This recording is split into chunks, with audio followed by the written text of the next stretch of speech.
مگر آپ black and white کو اپریشیٹ کر رہے ہیں. ہم ساری زندگی یہی لوگوں کو کہتے ہیں بی پازیٹیو, اللہ مگر اب پازیٹیو کہتے ہوئے ڈر لگتا ہے.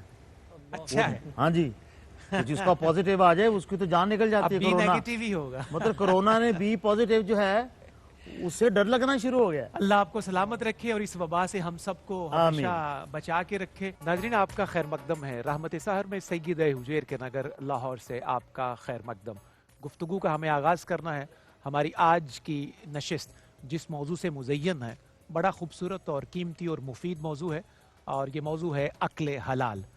حلال کا لقمہ اللہ اور اس کے رسول کو کتنا پسند ہے, اس کے فائدے, اس کی برکات اور اس کی عظمتیں کیا ہیں, اور اس کے حصول کے لیے ہمیں کیسے کوششیں کرنی ہیں, یہ انشاءاللہ آج کی نشست میں ہمارا موضوع سخن ہوگا. میں گفتگو کا آغاز بھی کروں گا اور ہمیشہ کی طرح سب سے پہلے خیر مقدم کروں گا اپنے انتہائی مکرم, محتشم اور مقتدر سکولر ARYQ TV کا بڑا خوبصورت چہرہ, جنہوں نے آغاز رمضان سے آج کی نشست تک ہمیں بڑی بہترین رہنمائی اور بہترین آغاز ہر پروگرام کا فراہم کیا ہے, جناب مفتی محمد طاہر تبسم قادری. السلام علیکم. وعلیکم السلام ورحمۃ اللہ. مفتی صاحب خیر مقدم بھی آپ کا, بہت شکریہ, تشریف آوری کا جزاک اللہ. شکریہ بھی. اور رزق حلال اور حلال کا لقمہ اللہ رب العزت کو کتنا پسند ہے, اور خالق و مالک اس کی کیسے تحسین فرماتا ہے, اس سے میری خواہش ہے کہ آغاز کیا جائے. نحمدہ ونصلی ونسلم علی رسولہ الکریم, اما بعد فاعوذ باللہ من الشیطان الرجیم, بسم اللہ الرحمن الرحیم. نبی رحمت صلی اللہ علیہ وسلم کا فرمان علی شان صحیح مسلم شریف کی حدیث ہے کہ اللہ طیب ہے اور طیب کو ہی پسند کرتا ہے. سبحان اللہ, واہ واہ. اللہ طیب ہے, طیب ہے اور طیب کو پسند کرتا ہے. اللہ جمیل ہے اور جمال کو پسند کرتا ہے.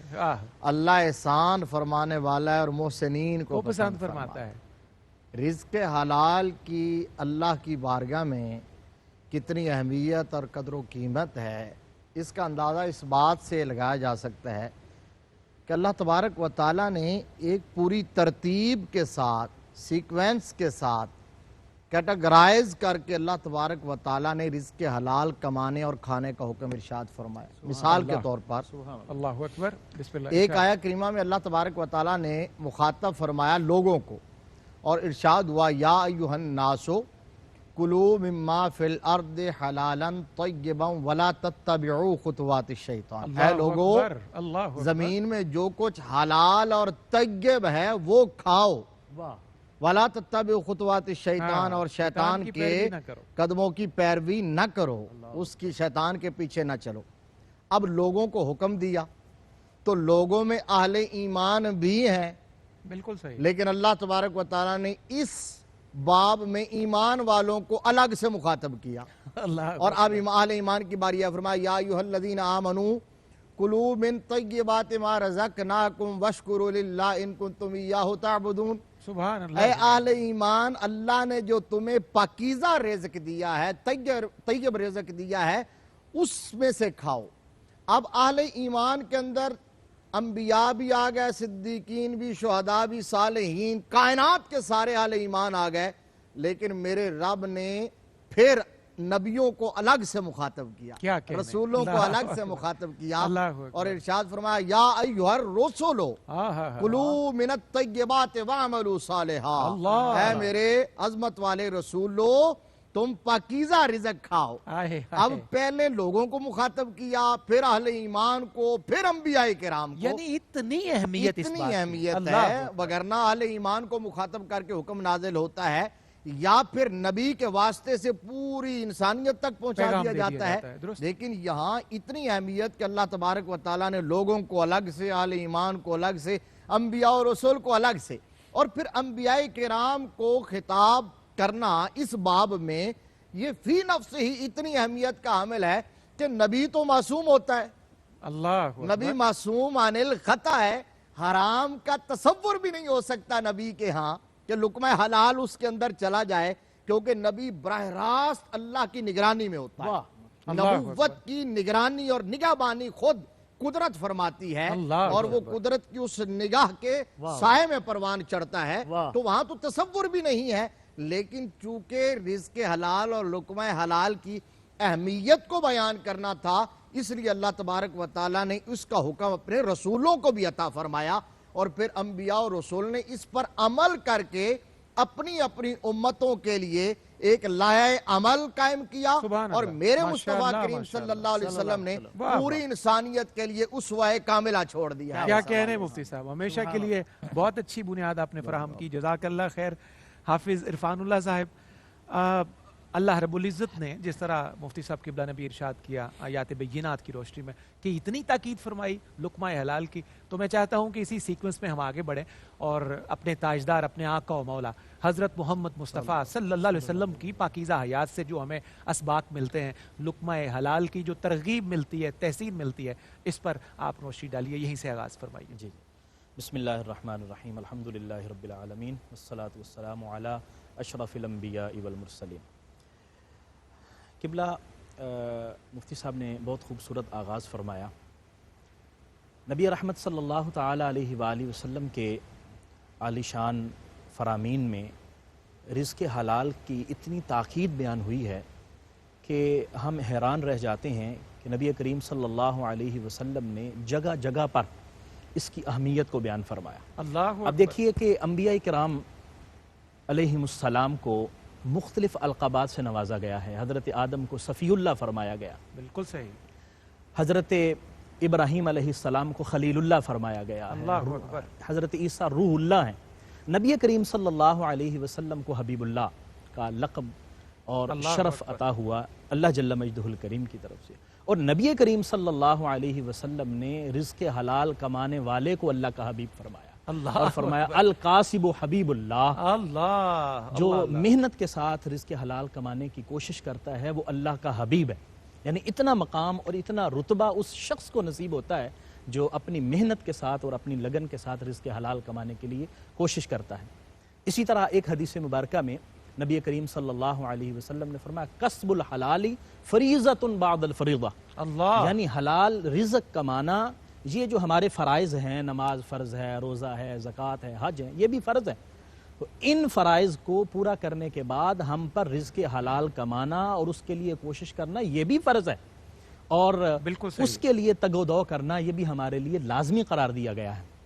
نبی کریم صلی اللہ تعالی علیہ وآلہ وسلم کی خدمت میں حضرت سعد بن ابی وقاص رضی اللہ تعالی عنہ اللہ، آپ حاضر ہوتے ہیں اور عرض کرتے ہیں کہ یا رسول اللہ صلی اللہ علیہ وسلم دعا فرمائیے کہ میں مستجاب الدعوات بن جاؤں، میں جو دعا کروں اللہ کی بارگاہ میں شرف قبولیت حاصل کر سکے اللہ، اور وہ درجہ قبولیت تک پہنچے، تو آپ دعا فرما دیں۔ نبی رحمت صلی اللہ علیہ وسلم نے ارشاد فرمایا کہ اگر تم یہ چاہتے ہو کہ تم مستجاب الدعوات بن جاؤ تو تم اپنے رزق کو پاکیزہ بنا لو، مستجاب الدعوات بن جاؤ۔ اللہ اکبر، تو اس اللہ قدر اکبر، تاکید اور اتنی کلیئرٹی کے ساتھ نبی کریم صلی اللہ علیہ وسلم نے رزق حلال کے لیے آپ نے تگودو بھی فرمائی۔ خود آپ کی سنت طیبہ آپ دیکھیے کہ پہلے زمانے میں آپ نے تجارت فرمائی، پھر اس کے بعد نبی کریم صلی اللہ تعالی علیہ وآلہ وسلم نے صحابہ اکرام کو اس کی تلقین فرمائی، آپ نے مکے کے جو لوگ تھے ان کی بکریاں بھی آپ نے چرائیں، اللہ جس کا بھی ہمیں ذکر بالکل ملتا ہے، ذکر تو ملتا ہے، یہ بھی ایک رزق حلال کمانے کا ایک ذریعہ ہے بالکل جو صحیح نبی فرمایا رحمت آپ صلی اللہ علیہ وسلم کی سیرت طیبہ سے ہمارے لیے واضح ہوتا ہے، اور اس سے ہمیں پتہ چلتا ہے کہ اس کی کتنی زیادہ اہمیت ہے۔ اور آقا کریم صلی اللہ علیہ وسلم نے صحابہ کرام کو اس بات کی تلقین کی کہ اگر تم اپنے ہاتھ کے ساتھ لکڑیاں جنگل سے لکڑیاں کاٹ کے لاتے ہو اور اس کو فروخت کر کے رزق حلال کا بندوبست کرتے ہو تو یہ لوگوں سے مانگنے اور لوگوں سے کے سامنے دستے سوال دراز کرنے سے کہیں بہتر ہے کہ تمہارا جو لقمہ ہے وہ تمہارے ہاتھ کی کمائی کے ساتھ تمہارے پیٹ میں جائے، اور اس کا مقام اور مرتبہ بہت بلند اور بہت اعلیٰ ہے۔ سبحان اللہ، بہت خوبصورت حافظ صاحب، جزاک اللہ خیر۔ مفتی صاحب دعا کی بات کی حافظ صاحب نے حضرت سعد بن وقاص رضی اللہ تعالی عنہ کے حوالے سے، جس میں سرکار ارشاد فرماتے ہیں کہ اگر تم مستجاب الدعوات بننا چاہتے ہو تو حلال رزق کے لیے تگ و دو کیا کرو۔ تو اس کا مطلب ہم انڈائریکٹلی یہ بھی سمجھیں کہ جس پیٹ میں لقمہ حرام جائے گا وہاں دعا کی قبولیت جو ہے اس میں رکاوٹیں آئیں گی، دعا نہیں قبول ہوگی، اس کو ہم اس طرح بھی سمجھ سکتے ہیں؟ جی بالکل ایسا ہی ہے۔ کیا ارشاد کیجئے گا؟ اور نبی رحمت صلی اللہ تعالیٰ علیہ وآلہ وسلم نے اسی جانب اشارہ کیا، اور آپ صحیح سمجھے ہیں، سوال بھی صحیح اٹھایا۔ دوسری حدیث شریف میں آقا علیہ السلام نے صراحت فرما دی، اللہ اکبر، یعنی رزق حلال کی ترغیب دے رہے تھے، تعلیم دے رہے تھے میرے آقا صحابہ اکرام رضوانullah علیہم اجمعین اولین مخاطب تھے، اور ان کے واسطے سے صبح قیامت تک آنے والا مصطفیٰ کا ہر نوکر اور ہر غلام مخاطب تھا۔ اور میرے آقا علیہ السلام فرما رہے تھے کہ جو بندہ حرام کماتا ہے اگر اس میں سے وہ خرچ کرتا ہے، صدقہ کرتا ہے تو وہ قبول نہیں کیا جاتا، خرچ کرتا ہے تو اس میں برکت نہیں ہوتی، اور اگر پیچھے چھوڑ کے جاتا ہے تو وہ اس کو جہنم میں لے جانے کا سبب بن جاتا ہے۔ یہ آپ بیان کرتے کرتے پھر میرے آقا علیہ السلام نے فرمایا آخری حصے میں، فرمایا ایک بندہ وہ بڑا پراگندہ حال ہوتا ہے، غبار آلود ہوتا ہے، بال بکھرے ہوتے ہیں، ٹاٹ پوش ہوتا ہے، بظاہر وہ بڑا زاہد نظر آتا ہے اور بڑا مستجاب الدعوات نظر آتا ہے، لوگ اس پر جو ہے وہ ترس کھاتے ہیں اور اس سے دعائیں کرواتے ہیں۔ اب وہ آتا ہے اور آ کے وہ ہاتھ یوں دراز کر کے یوں آقا علیہ السلام نے فرمایا وہ ہاتھ دراز کر کے اللہ کی بارگاہ میں دعا مانگتا ہے، گڑ گڑا کے گریا کرتا ہے، لیکن میرے آقا نے فرمایا فَأَنَّا يُسْتَجَابُ لَهُ وَمَلْبَسُهُ حَرَام وَمَطْعَمُهُ حَرام۔ میرے آقا نے فرمایا اس کی دعا کیسے قبول ہوگی حالانکہ لباس اس نے حرام کا پہنا ہوا ہے، حالانکہ اس نے لقمہ جو ہے وہ حرام کا کھایا ہوا ہے۔ اب مجھے ایمان سے بتائیں آج ہمارا کیا یہی المیہ نہیں ہے؟ آج لوگ کہتے ہیں ہماری دعائیں قبول نہیں ہوتی، آج کہتے ہیں جی ہم اللہ کی بارگاہ میں بڑی سجدہ ریزیاں کرتے ہیں اور بڑی دعائیں مانگتے ہیں، ہماری دعاؤں کا اثر ختم ہو گیا ہے۔ دعاؤں کا اثر ختم ہوا ہے، اس کی تاثیر ختم ہوئی ہے، اس کا سبب ہم نے خود پیدا کیا ہے۔ میرے آقا علیہ السلام نے فرمایا قرب قیامت ایک ایسا دور آئے گا کہ لوگ اس بات کی پرواہ نہیں کریں گے کہ مال کہاں سے آ رہا ہے، حلال ذرائع سے آ رہا ہے یا حرام ذرائع سے آ رہا ہے۔ لیکن مفتی صاحب میں پوچھنا چاہتا ہوں کہ میں اپنا احتساب کر کے کوئی سود کا پیسہ نہ ہو، کوئی حرام کا نہ ہو، مگر کسی جگہ مہمان ہوئے، اب مجھے نہیں پتا کہ ان کا سورس آف انکم کیسا ہے، وہ لقمہ اگر حرام میں کھا لوں تو اس کی کیا پوزیشن ہے؟ یہ نہیں، اس کے آپ مکلف نہیں ہیں، ہم نہ تو کسی کے تجسس کرنے کے اور ٹوہ لگانے کے مکلف ہیں، اور نہ ہی کسی مسلمان کے بارے میں بدگمانی کرنی چاہیے، حسن ظن رکھنا چاہیے۔ ہاں البتہ یہ ہے کہ کوئی بندہ ایسا مشہور ہے، معروف ہے، اس کا ذریعہ روزگار ایک ہی ہے اور پورا زمانہ جانتا ہے کہ وہ حرام ہی اس کا ذریعہ ہے، تو وہاں سے اوائڈ کرنا چاہیے، اس کے ہاں نہیں جانا چاہیے اور نہیں کھانا چاہیے، وہ کنفرم ہے۔ اور اگر اس کا بھی کسی شخص کا شریعت نے یہاں تک کہا ہے کہ اگر اس کا حرام کا کوئی ذریعہ بھی ہے لیکن رزق حلال کا بھی ایک کوئی ذریعہ ہے، کوئی پورشن ہے ایسا، پورشن ہے، تو آپ کو حکم یہ ہے اللہ رسول کا کہ آپ حسن ظن رکھیں گے اور آپ یہ سمجھیں گے کہ وہ ہمیں جو کھلا رہا ہے یا راہ خدا میں جو لگا رہا ہے تو وہ حلال والے سے لگا رہا ہے۔ یہ جو پردہ پوشی ہے نا کسی مسلمان کی، یہ جو کسی کے عیبوں پر پردہ ڈالنا ہے، اس کا بھرم رکھنا ہے، یہ تو رزق حلال کمانے سے اور کھانے سے بھی بڑی عبادت ہے۔ من ستر مسلمن سترہ اللہ یوم القیامہ، یہ تو بہت بڑی بات ہے۔ تو اب وہ یہ ہے کہ ہمارے میرے آقا علیہ السلام نے فرمایا کہ قرب قیامت ایسا دور آئے گا کہ لوگ پرواہ نہیں کریں گے۔ آج دیکھیے یہ کیفیت ہو گئی ہے کہ چونکہ مادہ پرستی اور مادیت کی جنگ ہے، ہمارے میڈیا نے، ہمارے حکمرانوں نے، ہمارے لوگوں نے اتنا مادیت پسند بنا دیا ہماری جنریشن کو کہ وہ مال اکٹھا کرنے میں لگے رہتے ہیں اور انہیں یہ نہیں پتا کہ وہ اپنی قبر کے اندر آگ بھر رہے ہیں اور اپنی عاقبت برباد کر رہے ہیں۔ اس مال سے چند دن کی زندگی ہے، اگر رزق حلال کھائیں گے، قناعت کریں گے، توکل کریں گے، یہ تو گزر جائے گی، دائمی زندگی میں انشاءاللہ العزیز سرخ روح ہوں گے اور آسان ہوں گے۔ بہت خوبصورت مفتی صاحب۔ ناظرین مکرم آئیے بڑھتے ہیں رحمت اثار میں وقفے کی طرف اس دعا کے ساتھ کہ اللہ ہمیں اپنی پوری زندگی میں اور آخری سانس تک ہمیشہ لقمہ حلال نصیب فرمائے۔ آمین آمین۔ گفتگو کا سلسلہ کلام کے بعد روفی صاحب کو اللہ سلامت رکھے، خوبصورت انداز میں نذرانہ عقیدت پیش کرتے ہیں، ماحول جو ہے وہ ہمارا بہت خوبصورت ہو جاتا ہے اور روشنی پھیل جاتی ہے ذکر رسالت میں آپ سے۔ گفتگو کے لیے بڑھتے ہیں محترم حافظ عرفان اللہ صاحب کی جانب۔ حافظ اب حلال کے لقمے کی برکت اور حرام کے لقمے سے بچنے کے حوالے سے جو ترغیبات ہیں ہمیں آغاز میں فراہم کر دیں، آپ دونوں سکولرز نے، اللہ آپ کو سلامت رکھے۔ انسان کیونکہ نفع نقصان کی بات جلدی سمجھتا ہے، تو میں چاہتا ہوں کہ حلال روزی کے جو بینیفٹس ہیں، جو اس کے فائدے ہیں دین میں، دنیا میں، آخرت میں، یہ آپ کو چیدہ چیدہ گنوائیں تاکہ ہمیں زیادہ ترغیب ملے اور ہم اس بات پر بالکل اچھے طریقے سے چل سکیں۔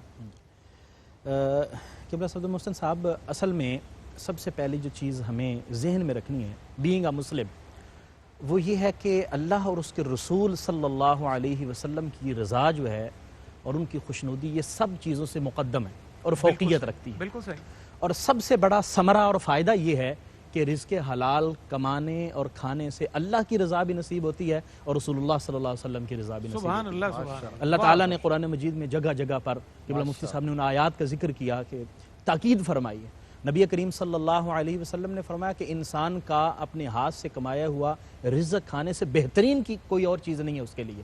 حضرت داؤد علیہ السلام کا حضور نے ذکر کیا کہ وہ بھی تو اپنے ہاتھوں سے ہی کما کے کھاتے تھے، زرہ بناتے تھے اور اللہ اکبر۔ تو سب سے پہلی چیز اللہ اور اس کے رسول صلی اللہ علیہ وسلم کی رضا ہے۔ اور دوسری چیز جس کو ہم ڈسکس بھی کر چکے ہیں کہ انسان اللہ کی بارگاہ میں مستجاب الدعوات ہو جاتا ہے، اللہ کی بارگاہ میں گزارش کرتا ہے اور اللہ اس کی دعا کو شرف قبولیت عطا فرماتا ہے۔ سبحان اللہ۔ رزق حلال کا یہ دوسرا بہت بڑا فائدہ ہے۔ آپ دیکھتے ہیں کہ انسان کی کتنی خواہشات ہیں، کتنی آرزویں اور تمنائیں ہیں جو رہ جاتی ہیں اور وہ بروئے کار نہیں آ سکتی ہیں، اور کئی لوگ دعا کے لیے کہتے ہیں، انسان سمجھتا ہے کہ میں اس قابل نہیں ہوں، لیکن اگر وہ رزق حلال کمائے کھائے تو اللہ کی بارگاہ میں عرض کرے گا اور اللہ اس کو شرف قبولیت عطا فرمائے گا۔ حافظ صاحب اگر صحیح معنوں میں سمجھا جائے نا تو یہ بہت بڑی نعمت ہے حافظ صاحب، بالکل یہ بہت بڑی نعمت ہے۔ ہمارا عصر حاضر کا موجودہ دور کا سب سے بڑا المیہ، گھر گھر کا شکوہ اور گھر گھر کا سب سے بڑا جو آپ ایک ڈائلما کہیں وہ کیا ہے؟ ہم کہتے ہیں ہماری دعا قبول نہیں ہوتی۔ بالکل۔ ہمارے شکوے، ہمارے گریے اتنے بڑے ہوئے ہیں کہ ہر بندے کے لب پر یہی شکوہ ہے کہ ہماری دعا قبول نہیں ہوتی۔ تو رزق حلال جو ہے وہ دعاؤں کی قبولیت کا سب سے بڑا سبب ہے۔ بہتر۔ اور پھر میں یہ بھی عرض کروں، اس کے لیے کوئی دعا کی قبولیت کے لیے کوئی ظاہری وضع قطع، کوئی جبہ کبا، کوئی اس طرح کا کوئی ظاہری رکھ رکھاؤ یہ ضروری نہیں ہے۔ رزق حلال کمائیے، کھائیے اور مستجاب الدعوات بن جائیے۔ اللہ اکبر۔ اور تیسری کیا چیز خوشخبری ہے۔ جو ہمیں قرآن اور حدیث کے مطالعہ سے معلوم ہوتی ہے وہ یہ ہے کہ اللہ تعالیٰ رزق حلال کی برکت سے عمر میں بھی برکت عطا فرما دیتا ہے۔ انسان کی عمر جو ہے اس میں برکت نصیب ہوتی ہے، وہ تھوڑے وقت میں بہت کام کر لیتا ہے۔ آپ دیکھیے ہمارے بزرگ ہیں، ہمارے جو اسلاف ہیں، آپ ان کو دیکھیے اس وقت ان کے پاس کوئی زیادہ سہولیات نہیں تھیں۔ آج کے دور میں کمپیوٹر کا دور ہے، کمپوزنگ کا دور ہے، منٹ کے اندر ہم اتنا کچھ لکھ سکتے ہیں، لیکن اگر آج آپ حضرت امام غزالی رحمۃ اللہ علیہ، امام رازی رحمۃ اللہ علیہ اور ایسے بزرگ ہیں، ان کے دیکھیں تو روزانہ کے پتہ نہیں کتنے صفحے بنتے ہیں جو انہوں نے تحریر کیے ہوں گے، جو ان کی خدمات ہیں امت مسلمہ کے لیے۔ اور اس طرح کے بہت سارے بزرگ ہیں، اولیاء اعظام ہیں، اور انہوں نے یہ کام کیوں کیا؟ کیونکہ ان کا رزق پاک تھا اور اس تھوڑے سے وقت میں، تھوڑی سی عمر میں انہوں نے اتنے بڑے بڑے کام کر دکھائے۔ اللہ تو آج کا ایک یہ المیہ بھی ہے کہ ہماری چونکہ رزق میں برکت نہیں ہے، رزق میں بے برکتی اور رزق حرام ہونے کی وجہ سے یا اشتباہ کی وجہ سے ہماری عمر میں بھی بے برکتی آ گئی ہے، وقت میں بے برکتی آ گئی۔ ہائے ہائے ہائے۔ اور چوتھی چیز آپ کچھ کہنا چاہتے ہیں صاحب، یہ ہمارے معاشرے میں یہ آسان قسطوں پہ فریج لے لیں اور اس میں سود بھی انوالو ہوتا ہے کہ اس کی قیمت سے زیادہ ہم دے کے وہ لیتے ہیں، اور اس فریج سے پانی پینا یہ رزق حلال میں آئے گا؟ یہ سود کی اس میں انوالومنٹ ہے، اس کا کیا، اس کے بارے میں کچھ ارشاد فرمائیں، کیونکہ ساری قوم جو ہے قسطوں پہ لگی ہوئی ہے۔ یہ انشاءاللہ حافظ صاحب بات مکمل کرتے ہیں تو انشاءاللہ مفتی صاحب کی طرف بڑھا دیں گے یہ بات، اسی اعتبار سے یہ بات بھی ہم سیکھ لیں گے۔ جی میں یہ عرض کرتا جاؤں بسم اللہ کہ یہ ہماری فقہائے کرام نے یہ لکھا ہے کہ ایک چیز ہے اور بیچنے والا یہ طے کر لیتا ہے کہ یہ چیز اگر آپ مجھے نقد پیسے دیں گے تو میں اتنے کی فروخت کروں گا، ٹھیک ہے، اور اگر آپ مجھے لیٹ پیسے دیں گے یا توڑ کے دیں گے تو میں اتنے کی فروخت کروں گا، ٹھیک ہے۔ تو یہ شرعی طور پر جائز ہے۔ اگر یہ ایگریمنٹ پہلے ہو تو جائز ہے، یہ جائز ہے۔ اس میں جو غلط بات ہے اس میں وہ یہ ہوتی ہے، میں عرض کرتا اچھا، جو فقہی اعتبار سے ہمارے فقہاء نے جو منع لکھا ہے وہ یہ ہے کہ آپ وقت بڑھانے سے، اگر جی آپ نے فلاں تاریخ تک جون تک قسط جمع نہ کروائی تو اتنے پیسے بڑھ جائیں گے،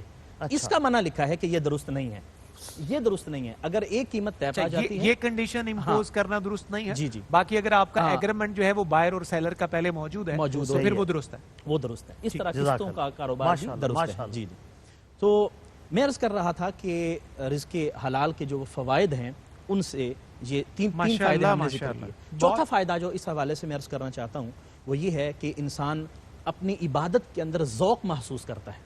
جب اللہ کے حضور حاضر ہوگا تو رزق حلال کی وجہ سے اس کے سجدوں میں اس کو لطافت ملے گی، اور اس کے سجدوں کے اندر اس کو حلاوت محسوس ہوگی، جس سے آج کل ہم محروم ہوتے جا رہے ہیں۔ اللہ اکبر۔ ہم نماز پڑھتے ہیں تو وہ ہم ایسے سمجھتے ہیں کہ ہم ٹکرے لگا رہے ہیں، نماز کم لگتی ہے، اور معاذ اللہ تعالی وہ ایک ایکسرسائز جو ہے اس کا ایک گمان زیادہ ہوتا ہے کہ ایک روٹین کی ایک شاید مذہبی ورزش کر رہے ہیں، لیکن اس میں عبادت کی جو حلاوت اور لذت اللہ دیتا ہے خوش نصیبوں کو، وہ تو کسی خوش نصیب کو ملتی ہے۔ بالکل، وہ جو قرآن نے کہا تھا نا قد افلح المؤمنون الذین هم فی صلاتهم خاشعون، خشوع اور غضو کیسے ملتا ہے؟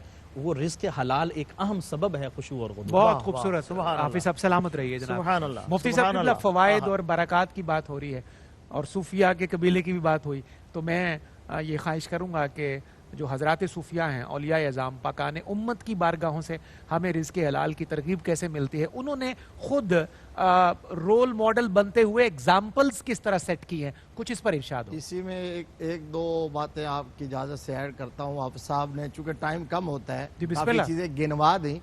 اچھا، انہوں نے کہا عمر میں برکت ہوتی ہے، عبادت میں لذت آتی ہے، اور دیگر چیزوں میں برکت ہوتی ہے۔ خود یہ بھی آپ ذہن نشین کر لیں کہ حلال کما کے لائیں گے اسی رزق میں بھی برکت ہوگی۔ جب حلال ہوگا تو اس میں برکت ہوگی، اور حرام جو ہوتا ہے اس میں بے برکتی ہوتی ہے، کبھی کسی کی پوری نہیں پڑتی۔ آج کل لوگ کہتے ہیں نا جی برکت نہیں رہی، اب برکت اٹھ گئی ہے۔ بھئی حلال کما کے لائیں گے تو برکت ہوگی۔ کیا بات، آپ گھر میں 6 بندے کمانے والے ہیں، پوری فیملی کمانے والی ہے، پوری فیملی۔ صفدر بھائی، میں نے کہا اگر آپ نے، میں لوگوں کو کہتا ہوں اگر آپ نے برکت کا پوچھنا ہے تو کسی مزدور سے جا کے پوچھ لیں، اللہ اکبر، کسی ریڑی بان سے جا کے پوچھ لیں، رکشہ چلانے والے سے پوچھ لیں، کبھی بے برکتی کا رونا روتا ہوا نظر نہیں آئے گا۔ میں چونکہ اسی فیلڈ سے متعلق لوگ آتے ہیں اپنے سوالات اور حاجات لے کر، وہ جو بندہ صبح سے لے کر شام تک مزدوری کر رہا ہے نا، محنت کر رہا ہے، اس نے کبھی شکوہ نہیں کیا کہ جی بے برکتی اور میری پوری نہیں ہو رہی۔ وہ ہمیشہ اس پر راضی رہتا ہے، کیونکہ حلال کا ذریعہ اور سورس ہوتا ہے، سارا لقمہ حلال کما کے لایا جو ہے ہوتا وہ محنت کر کے کما اور رہا یہ ہوتا جو لوگ شارٹ کٹ کی تلاش میں رہتے ہیں ان کی واقعی کبھی وہ لاکھوں کما رہے ہوتے ہیں وہ، مفتی صاحب۔ لیکن اس کے باوجود برکت نہیں ہوتی چونکہ قناعت ختم ہوگی۔ ایک اور بات بڑھیا، قرآن پاک نے فرمایا انما اموالکم و اولادکم فتنہ، کہ تمہارے اموال بھی اور تمہاری اولاد تمہارے لیے فتنہ یعنی آزمائش ہے۔ اور آج کل موسٹلی لوگ اولاد کی اس آزمائش میں مبتلا ہوتے ہیں، بہت پریشانیاں، اولاد کا رونا، ادب گھر نہیں کا کرتی مسئلہ، جی اولاد، رائے راست پہ نہیں ہے جی، وہ دیکھیں نا ان کو نماز پڑھنے کو کہتے ہیں تو نماز نہیں پڑھتی۔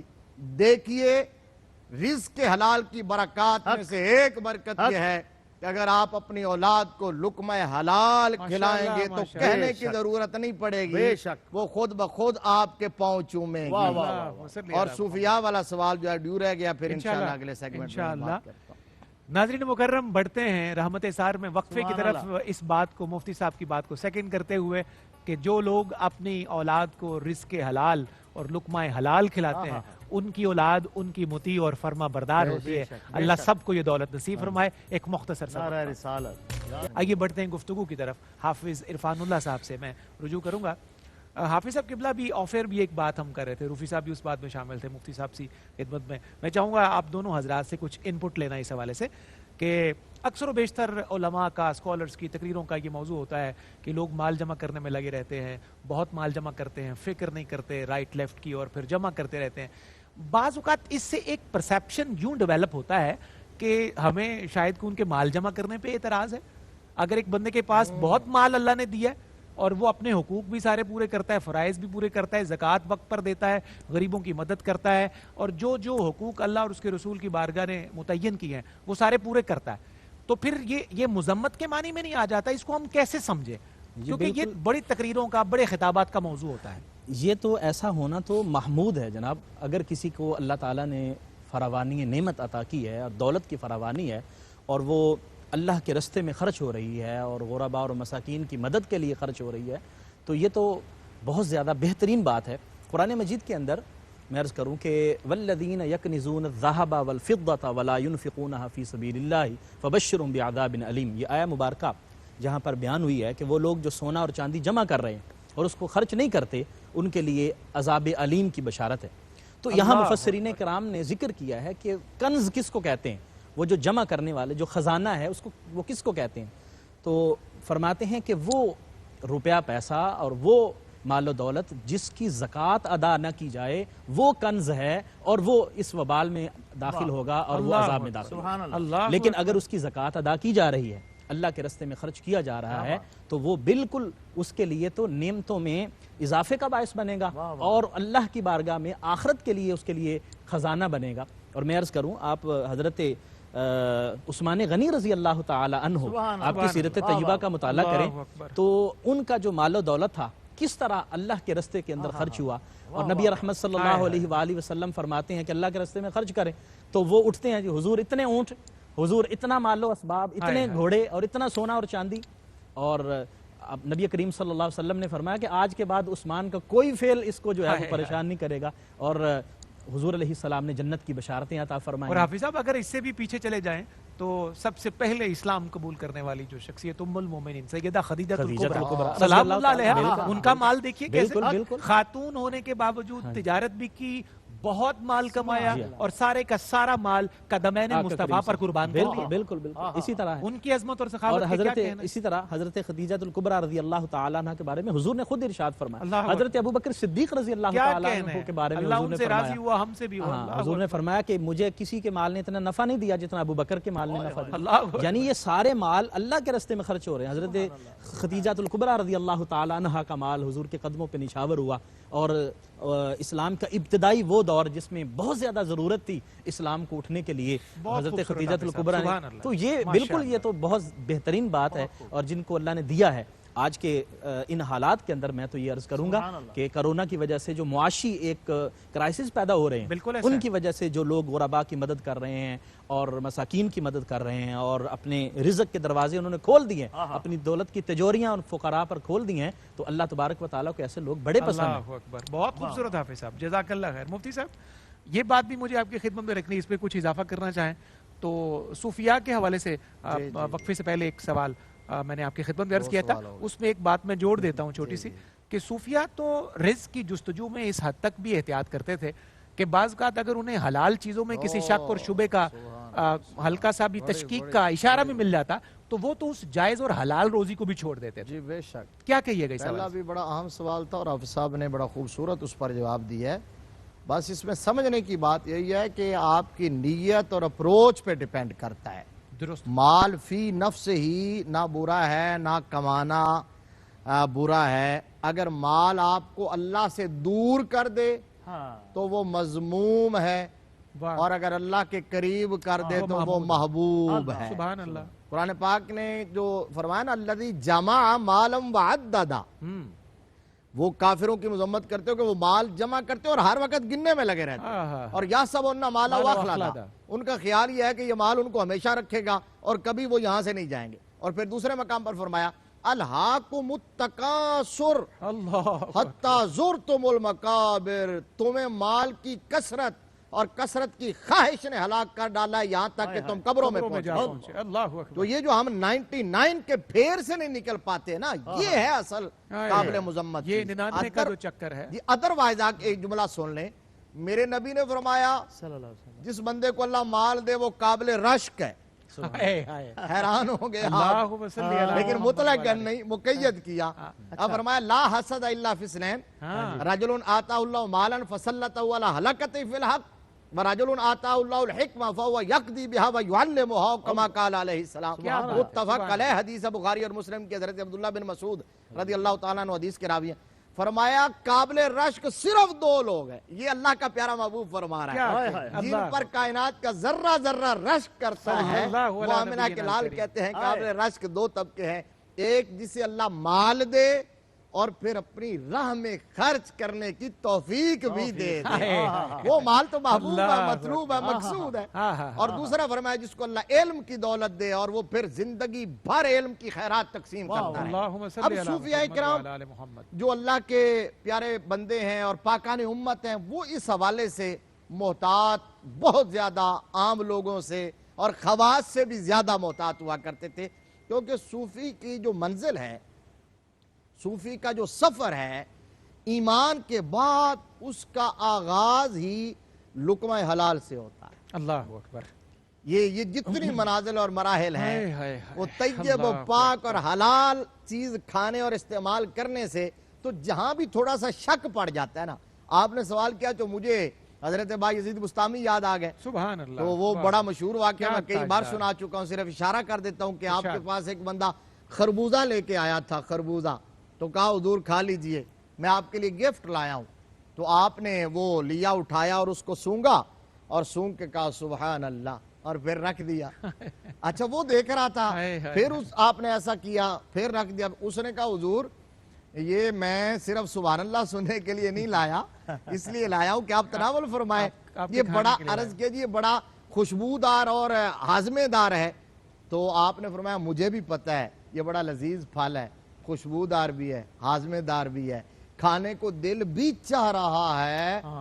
احتیاط دیکھیں, حلال اور حرام کا شک تو دور کی بات ہے, یہ صرف احتیاط کی بات ہے. یہ احتیاط کی بات جو آپ نے کہا صوفیاء کی احتیاط یہ ہے. کہا میں کھاتا اس لیے نہیں کہ مجھے نہیں معلوم میرے آقا نے خربوزہ کھایا ہے کہ نہیں کھایا, اور اگر کھایا تو اس طرح کاٹا یا اس طرح کاٹا. ڈرتا ہوں کہیں بایزید کا یہ عمل سنت مصطفیٰ کے خلاف نہ ہو جائے. تو اقبال وجد میں آیا اور علامہ اقبال نے سیلوٹ کے انداز میں کہا کامل بستام در تقلید فرد, اجتناب از خوردن خربوزہ کرد. کہا کہ تقلید میں اور اتباع مصطفیٰ میں بستام کا وہ مرد درویش جو ہے وہ کامل ٹھہرا کہ انہوں نے خربوزہ کھانے سے بھی اجتناب کیا کہ کہیں سنت مصطفیٰ کے خلاف نہ چلا جائے. اللہ اکبر. حافظ صاحب ابھی چند گھڑیاں میں اجازت دیتی ہیں تو میں صوفیاء کی سب سے کوئی اور کو ایسا منظرنامہ جسے ہمارے قلب و روح کی کھیتیاں اور آباد ہو جائیں, رزق حلال کی جستجو, برکات, فوائد اور اس کی ترغیب کے حوالے سے کوئی منظر, کوئی جھلکی آپ پیش فرمانا چاہیں؟ میں قبلہ مفتی صاحب بیان فرما رہے تھے تو مجھے حضرت امام ابو حنیفہ رحمۃ اللہ علیہ کا ایک واقعہ یاد آ رہا تھا کہ آپ نے ایک شخص سے قرض لینا تھا تو آپ اس کی طرف گئے, دروازہ کھٹکھٹایا تو اس کے نکلنے میں تھوڑی سی دیر ہو گئی. تو آپ باہر دھوپ میں کھڑے ہو گئے, وہ شخص آیا تو اس نے عرض کیا کہ حضور آپ دھوپ میں کھڑے ہیں, دیوار کا سایہ ہے تو دیوار کے سائے میں کیوں نہیں کھڑے ہو گئے؟ تو آپ نے فرمایا کہ بھائی میں نے لینا ہے آپ سے قرض. تو حدیث یہ ہے کلو قرض جر نفعا فہو ربا, ہر وہ قرض جس سے نفع حاصل ہو رہا ہو وہ سود ہوتا ہے. تو میں تیری دیوار کے سائے میں کھڑا ہو جاتا تو تجھ سے نفع لے رہا تھا, تو یہ بھی کہیں سود کے زمرے میں نہ آتا. یہ ہمارے اسلاف کا احتیاط اور اس قدر انہوں نے جو ہے وہ مطلب اشتباہ سے بھی اور مشتبہ چیزوں سے بھی بچنے کی کوشش کرتے ہیں. میں ایک واقعہ پڑھ رہا تھا حضرت عمر میں حافظ صاحب یہیں سے معذرت مداخلت کی, انشاءاللہ یہیں سے پھر کنٹینیو کریں گے کیوں ہمیں ایک بریک کی طرف بڑھنا ہے. ناظرین مکرم, رحمت سحر میں ایک مختصر سا وقفہ, انشاءاللہ حافظ صاحب کی بات جیسے جہاں سے ٹوٹی ہے یہ سلسلہ انشاءاللہ ہم وہیں سے دوبارہ جوڑیں گے.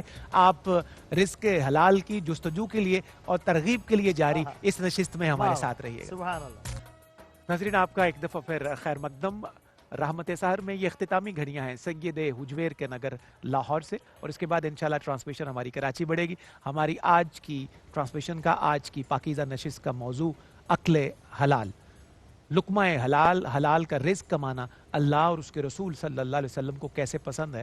جتنا وقت ہمیں میسر تھا اور وقت کے دامن میں جتنی گنجائش ہمیں دستیاب ہوئی, ہم نے الحمدللہ چھوٹے چھوٹے ٹکڑوں کی صورت میں بہت ساری قیمتی باتیں ناظرین کی سماعتوں تک پہنچائی ہیں. اب عمل کرنا ہم سب کی ذمہ داری ہے. حافظ عرفان اللہ صاحب سے بات ہماری منقطع ہوئی تھی, میں حافظ صاحب سے گزارش کروں گا کہ وہیں سے آپ حافظ صاحب اسے جوڑ دیجیے. جی صفدر بھائی, مجھے ایک واقعہ ذہن میں آ رہا تھا. خلیفہ منصور اس نے حضرت سیدنا ابو بکر صدیق کے پڑ پوتے ہیں عبد الرحمن بن قاسم بن محمد بن ابو بکر, اللہ اکبر, ان سے عبد الرحمن رحمۃ اللہ علیہ سے سوال کیا کہ مجھے کچھ نصیحت کیجیے.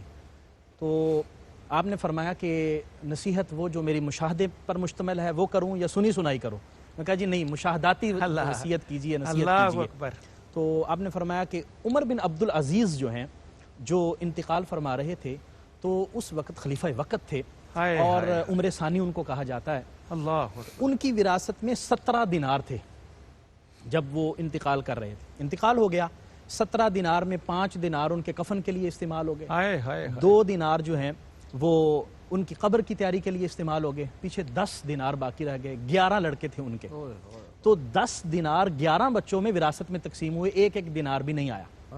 اس کے مقابل جو ہے وہ جو اس وقت ان کے بعد جو ہشام بن عبد الملک ہوا اس کے 10 لاکھ جو دینار ہیں اپنے بچوں کو وراثت میں دے کے گیا.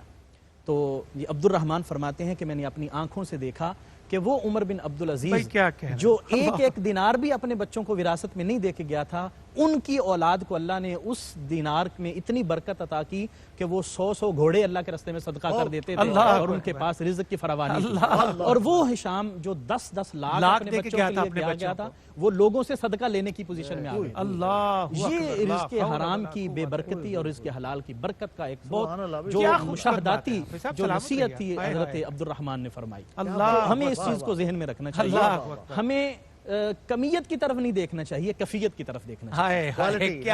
ہمیں کوانٹٹی کی طرف نہیں جانا، ہمیں کوالٹی کی طرف جانا ہے. اللہ اکبر. ایک طرف ایک دینار چھوڑنے والا جس کے بیٹے جس کی اولاد 100 گھوڑے صدقے کر رہی ہیں، اور ایک طرف 10 لاکھ چھوڑنے والا جن کو لوگوں نے فقراء کی صورت میں سڑک پر چوکوں پر دیکھا. اللہ اکبر. بڑھتے ہیں مفتی صاحب کی طرف. مفتی صاحب ساری گفتگو کا خلاصہ، آج کا پیغام ہمارے ناظرین کے لیے اس موضوع کی مناسبت سے ارشاد کیجئے.